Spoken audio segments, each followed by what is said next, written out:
Party শুক্রবার অর্থাৎ আগামীকাল কলকাতায় মিছিলের ডাক দিয়েছে। তার জন্য কলকাতা পুলিশের কাছে ইমেলও পাঠানো হয়েছে। এই নিয়ে বরানগরের বিধায়ক সজল ঘোষ বলেন, ককরোচরা এখানে এলে মানুষ হিট স্প্রে করবে। মমতা ব্যানার্জি তো নিজেই প্রকাশ্যে বলেছেন যে আমরা ককরোচে যাব। তো ককরোচ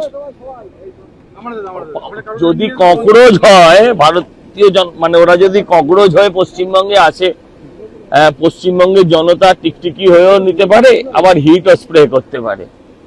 হ্যাঁ, সে কি হবে এখন কি করে? পুরোটাই রাষ্ট্রবিরোধী ষড়যন্ত্র, পুরোটাই বিদেশি মদত। একদম নেপাল বাংলাদেশ মডেল বানাতে চাইছে, কিন্তু ভারতবর্ষে মানুষ শিক্ষিত, ভারতবর্ষের মানুষ শান্তিপ্রিয়, ভারতবর্ষের মানুষ বুদ্ধিমান।